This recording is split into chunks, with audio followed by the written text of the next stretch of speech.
سيد الكونين والثقلين محمد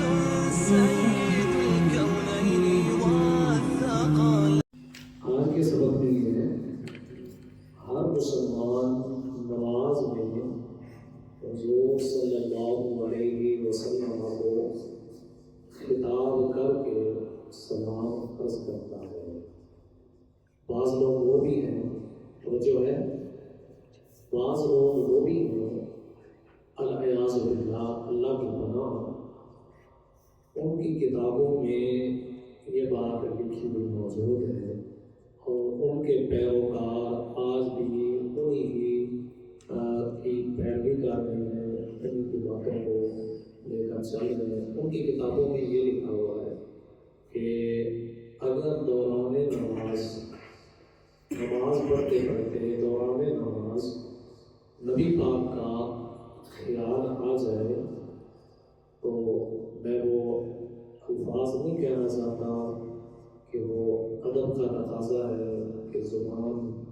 اس لائق نہیں ہے کہ ان الفاظ کو استعمال کرے، تو اتنا ذہن رکھیں ان کے کہنے کے مطابق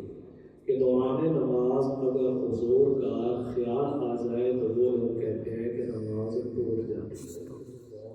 نماز جو ہے وہ قائم نہیں رہتی. آج ہمارے عقیدے کی بات سنیں اور وہ حدیث کی روشنی میں، اور پھر آپ جو بالکل نیوٹرل ہو کر فیصلہ کریں کہ عقیدہ کون سا ستھرا ہے کون سا صاف ہے. حدیث شریف میں ہے حضرت شقیق بن سلمہ حضرت عبداللہ ابن مسعود رضی اللہ تعالی عنہ سے روایت کرتے ہیں. انہوں نے کہا جب نبی پاک صلی اللہ علیہ وسلم کے ساتھ نماز میں ہوتے تو سلام پھیرنے سے پہلے یہ کہتے تھے اللہ تعالیٰ کے بندوں کی طرف سے اللہ تعالیٰ پر سلام، فلاں اور فلاں پر سلام. جب یہ بات نبی پاک صلی اللہ علیہ وسلم نے سنی تو سرکار نے ارشاد فرمایا اللہ تعالیٰ پر سلام نہ کہو، اس لیے وہ بذات خود ہی سلام ہے، لیکن یوں کہو التحیات للہ والصلوات والطیبات السلام علیکہ ایھا النبی ورحمۃ اللہ وبرکاتہ السلام علینا وعلی عباد اللہ الصالحین. یہ حضور نے پھر طریقہ بتایا اور پھر فرمایا جب تم نے یہ یعنی وعلی عباد اللہ الصالحین کہا تو یہ دعا ہر بندہ خواہ وہ آسمان میں ہو یا آسمان اور زمین کے درمیان ہوگا اس کو پہنچ جائے گی. آگے فرمایا اشہد ان لا الہ الا اللہ واشہد ان محمدا عبدہ ورسولہ، اور اس کے بعد جو دعا تجھے اچھی لگے وہ پڑھ لے. سرکار نے یہ خود طریقہ بتایا کہ یوں جو ہے وہ تم نماز میں، صحابہ کہتے ہیں کہ جب سلام پھیرنے کا وقت آتا نا نماز میں، ہم آخر میں حضور کے ساتھ نماز پڑھ رہے ہوتے تو ہم یوں کہا کرتے تھے اللہ پر سلام ہو، فلاں پر بھی سلام ہو، فلاں پر بھی سلام ہو. دوران نماز ہم اپنی طرف سے سلام پیش کرتے. حضور نے فرمایا کہ اللہ کو سلام کہنے کی ضرورت نہیں، وہ تو خود بھی عین ہی سلام ہے، وہ تو خود سلامتی دینے والا ہے. ہم سلام کسی کو پیش کرتے ہیں تو کہتے ہیں تمہارے لیے سلامتی ہو، تو کہا ہم اللہ کے لیے سلامتی کا لفظ کیسے کہہ سکتے ہیں؟ فرمایا ایسے نہ کرو، کہا کرو بلکہ وہ پھر حضور نے تشہد سکھایا. فرمایا اس میں جب آئے گا السلام علینا وعلی عباد اللہ الصالحین، اس میں السلام علیکہ بھی آ گیا ایھا النبی ورحمۃ اللہ وبرکاتہ، حضور کی ذات پر بھی سلام آ گیا اور اللہ کے ہر نیک بندے پر سلام آ گیا. تو گویا کہ تشہد میں جب ہم بیٹھے ہوتے ہیں ان لوگوں نے کہا کہ خیال آ گیا تو نماز ٹوٹ جائے گی. اللہ کے پیارے حبیب نے صحابہ کو تعلیم دی اور سکھایا تشہد میں بیٹھ کر ان کو سلام کیا کرو، پہلے میری ذات کو پھر اللہ کے سارے نیک بندوں کو سلام کرو. نماز میں جو آگے مزید امت علماء امت کے جو ہمارے مستند جو علماء ہیں ان کا اس کے بارے میں کیا اقوال ہیں، کیا انہوں نے ہمیں اس بارے میں رہنمائی کی؟ تو حجت الاسلام امام غزالی علیہ رحمہ فرماتے ہیں کہ نماز کے ہر عمل کے وقت حضور قلب کی کیفیت بیان کرتے ہوئے فرماتے ہیں، اے نمازیوں، جب تم حالت نماز میں تشہد پڑھتے ہو تو پھر السلام علیکہ ایھا النبی ورحمۃ اللہ وبرکاتہ پر پہنچو۔ امام غزالی بہت بڑا نام ہے، بہت بڑا نام ہے، اور سب ان کو مانتے ہیں، انہیں تسلیم کرتے ہیں۔ ان کی بڑی جو ہے وہ عظمت والی بڑی بڑی ان کی کتابیں جو ہیں وہ لکھی ہوئی موجود ہیں۔ انہوں نے کہا کہ جب نماز پڑھتے ہو تو دلی توجہ کے ساتھ پڑھا کرو، نماز میں اپنی دلی توجہ رکھو۔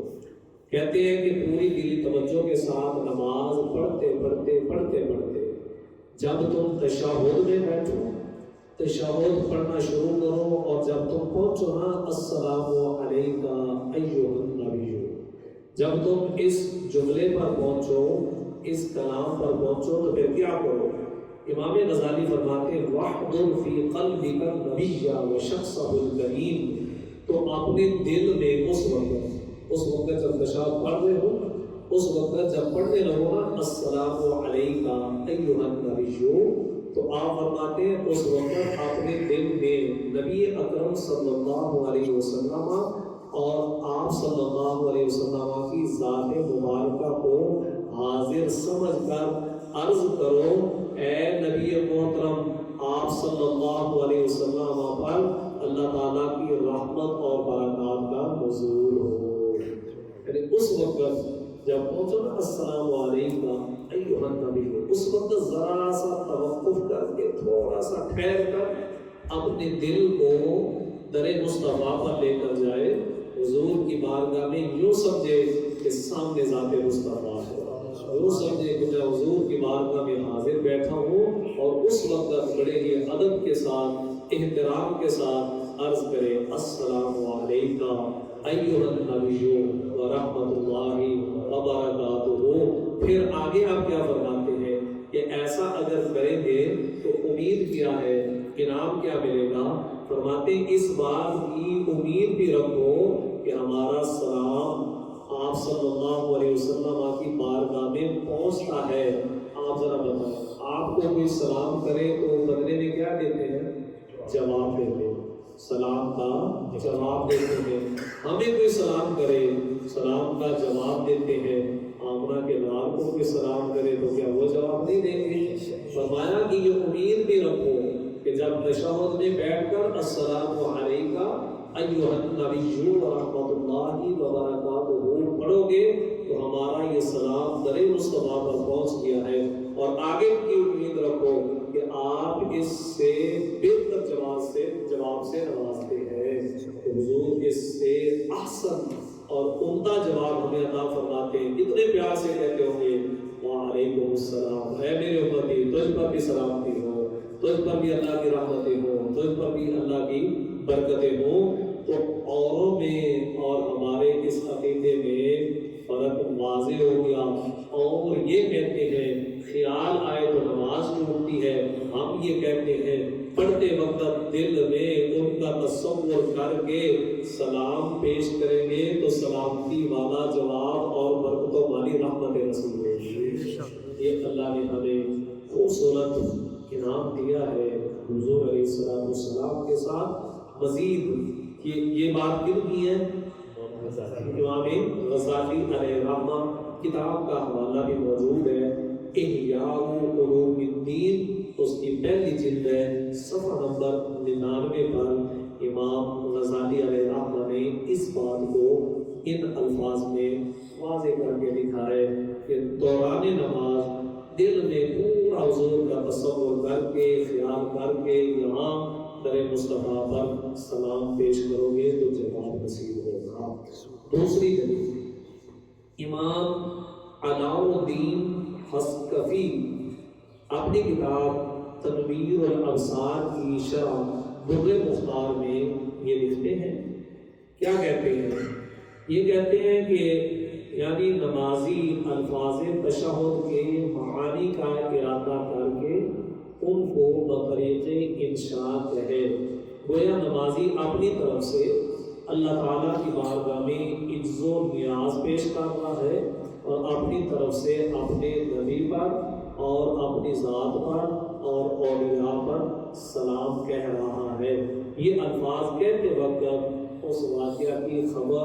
خبر کی حکایت کا ارادہ نہ ہو جو شب معراج ہوا، یعنی یہ کہنا چاہتے ہیں کہ یہ نہ تصور کرے کہ یہ جو تشہد ہے یہ تو شب معراج اللہ نے پیارے حبیب نے اللہ کی بارگاہ میں عرض کیا تھا تحیات للہ والصلوات والطیبات، اے اللہ کی ساری عبادتیں بدنی مالی قولی فعلی ساری عبادتیں تیرے لیے ہیں، بدلے میں جواباً اللہ نے فرمایا السلام علیکہ ایھا النبی ورحمۃ اللہ وبرکاتہ، حبیب میری بارگاہ میں کتنے تحفے لائے ہو، ساری عزت لے کر آئے ہو، عبادت مالی قولی فعلی ساری عبادتیں میری بارگاہ میں لے کر حاضر ہوئے ہو، اے حبیب میری طرف سے سلام ہو، میری طرف سے رحمتیں ہو۔ تو یہ امام ہمیں یہ کہتے ہیں کہ ذہن میں یہ خیال نہ ہو کہ یہ تو صرف معراج کا ایک واقعہ تھا، اسی واقعہ کے طور پر میں اس تشہد کو پڑھ رہا ہوں، بلکہ نہیں کہے کہ نہیں ابھی حضور میرے سامنے ابھی کے در مصطفیٰ پر ہو، حضور کی بارگاہ میں حاضر ہو، نماز میں پڑھتے ہوئے اپنے حبیب کی بارگاہ میں اب سلام عرض کر رہا ہوں اور حضور میرا سلام سن کر میرے اس سلام کا جواب دی کہ رہت فرما رہے ہیں کہ ہماری خوش نصیبی کے دوران نماز جب بیٹھتے ہیں تو حضور کی بارگاہ میں اگلی جو بات ہے امام عبدالوہاب شاہانی علیہ رحمہ شیخ علی الخواص کے حوالے سے بڑی خوبصورت بات لکھتے ہیں۔ وہ کیا فرماتے ہیں سمیعت سیدی علی الخواص رحمہ اللہ تعالی یقول انما امر الشارع للمصلی بالصلاة والسلام على رسول اللہ فی التشہد لینبہ الغافلین فی جلوسهم بین یدی اللہ عز وجل على شہود فی تلک الحضرات فإنه لا يفارق حضرت اللہ ابدا فیخاطبونہ بالسلام مشافہۃ۔ توجہ کریں ذرا سنیں، یعنی وہ فرماتے میں نے سیدی علی خواص علیہ رحمہ سے سنا کہ شارع حقیقی نے یعنی اللہ سبحانہ و تعالیٰ کی ذات نے قاعدہ تشہد میں نمازی کو رسول اللہ صلی اللہ علیہ وسلم پر صلاۃ و سلام پڑھنے کا حکم صرف اس لیے دیا ہے، یعنی تشہد میں یہ جو حضور کی ذات پر صلاۃ و سلام پڑھنے کا حکم ہے یہ اللہ کی طرف سے کہ میرے حبیب پر سلام بھیجو، کیوں دیا ہے حکم؟ وہ فرماتے ہیں اس لیے حکم دیا کہ اللہ تعالیٰ کے دربار میں بیٹھنے والے غافلوں کو اس بات پر تنبیہ فرما دی کہ جہاں وہ بیٹھے ہیں اس بارگاہ میں ان کے نبی صلی اللہ علیہ وسلم تشریف فرما ہے۔ یعنی جب ہم نماز کے لیے بیٹھتے ہیں تو کہاں بیٹھتے ہیں؟ اپنے رب کی بارگاہ میں، اپنے رب کی بارگاہ میں ہم نیت کر کے بیٹھتے ہیں، عبادت کی نیت کر کے، ہم قبلہ کی جیب اپنا منہ کر کے اور کہتے ہیں عبادت اللہ تعالیٰ کی۔ ہم اپنے رب کی بارگاہ میں بیٹھتے ہیں، سجدے میں جاتے ہیں تو پڑھتے ہیں سبحان ربی الاعلیٰ، کھڑے ہوئے تو ہم نے پڑھا سبحان اللہم و بحمدک، ہم نے رکوع میں گئے تو سبحان ربی العظیم پڑھا، ہم نے اپنے رب کی حمد و ثنا کی تو گویا کہ ہم اپنے رب کی بارگاہ میں آ کر بیٹھ گئے۔ جب عبادت کرتے کرتے اپنے رب کی بارگاہ میں بیٹھے تو اللہ کی طرف سے حکم آیا کہ جہاں تم میری بارگاہ میں آ کر بیٹھ کر عبادت کر رہے ہو غفلت میں نہ رہنا، یا صرف میری حمد و ثنا تم کر کے جو میری بارگاہ میں بیٹھے ہو تو غافل نہ رہنا، میری بارگاہ میں میرے پاس میرا حبیب بھی تشریف فرما ہے، اسے بھی سلام پیش کرو، میرے حبیب کی بارگاہ میں بھی سلام عرض کرو۔ اس لیے اللہ سبحانہ و تعالیٰ نے یہ حکم دیا کہ جہاں وہ بیٹھے ہیں اس بارگاہ میں ان کے نبی بھی تشریف فرما ہے، اور کبھی بھی اللہ کی بارگاہ سے وہ تو جدا ہوتے ہی نہیں۔ نمازی نبی کریم صلی اللہ علیہ وسلم کو بالمشافہ سلام کے ساتھ خطاب کرے،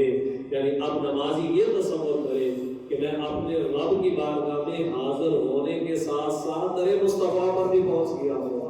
اپنے حبیب کی بارگاہ میں بھی حاضر ہو گیا ہوں جہاں اپنے رب کی حمد و ثنا وہ کر رہا ہے، وہیں پر در مصطفیٰ پر درود و سلام بھی پیش کر دے تاکہ اس کا رب کی بارگاہ میں عبادت کے ساتھ ساتھ حبیب کبریا کی بارگاہ میں سلام بھی قبول ہو جائے۔ اس لیے حکم دیا تو گویا کہ اللہ کی عبادت اور حبیب کی محبتیں دونوں ساتھ ساتھ ہیں۔ جہاں ہم اپنے رب کی عبادت کرتے ہیں وہاں اس کے ساتھ ساتھ ہمیں پیارے حبیب علیہ السلام کے ساتھ پیار اور محبت کا اظہار کرنا، ان کی بارگاہ میں اپنی عقیدت و محبتوں کے تحفے پیش کرنا، سلام پیش کرنا، یہ رب کی منشا ہے۔ رب چاہتا ہے، دیکھو اذان میں جوڑ دیا اشہد ان لا الہ الا اللہ کے ساتھ اشہد ان محمد رسول اللہ کو ساتھ ملا دیا، کلمے میں جوڑ دیا لا الہ الا اللہ کے ساتھ محمد الرسول اللہ کو ساتھ ملا دیا، تو پھر ہمیں یہ ساری باتیں اس طرف لے کر جا رہی ہیں کہ اے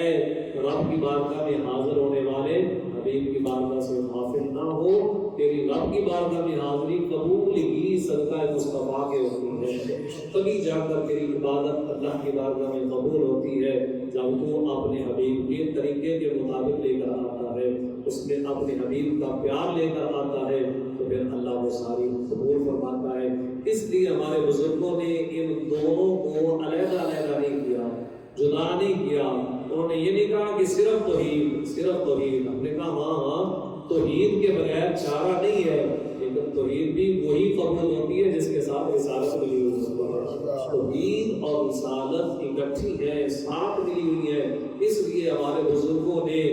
جس جگہ پر بھی جہاں بھی اللہ کی عبادت ہے وہاں انہوں نے تعظیم مصطفیٰ کو نہیں چھوڑا، حضور کی بارگاہ کے ادب کو بھی ساتھ رکھا۔ اذان شروع کی تو پہلے پڑھ لیا الصلاۃ والسلام علیک یا رسول اللہ، تاکہ حبیب کا نام وہ ساتھ آ جائے۔ ہم نے نمازیں شروع کی یہاں تک کہ جمعے کی نماز کی ادائیگی کے بعد کہا کہ اپنے رب سے مانگنے لگے ہو، دعائیں مانگ رہے ہو تو دعا مانگنے سے پہلے رب کی عبادت کی ہے تو کھڑے ہو کر مصطفیٰ جان رحمت رب السلام کے نذرانے بھی پیش کر لیں تاکہ رب کی عبادت کے ساتھ ساتھ در مصطفیٰ کی بھی حاضری ہو جائے۔ پھر اپنے رب کی بارگاہ میں مانگیں گے، صدقہ مصطفیٰ اللہ اپنے رحمتوں کے دروازے کھول دے گا۔ یہ اللہ کی طرف سے انعام ہے، اور الحمدللہ اللہ کا لاکھوں احسان ہے کہ اللہ نے ہمیں ادب والے لوگوں میں رکھا ہے۔ ہم ادب کے دامن کو جو ہے وہ اپنے ہاتھوں میں جو ہے وہ تھامے ہوئے ہیں، اسی لیے بارگاہ مصطفیٰ کا ادب ہے، حضور کی حال کا ادب ہے، حضور کے صحابہ کا ادب ہے، وہ اللہ نے ہمیں انعام کے طور پر عطا فرمایا۔ ہم کبھی بھی ایسی جسارت نہیں کرتے جس طرح کی بے باک قسم کے لوگ باتیں کر جاتے ہیں۔ اللہ سبحانہ و تعالی ہمیں ادب والے لوگوں میں ہی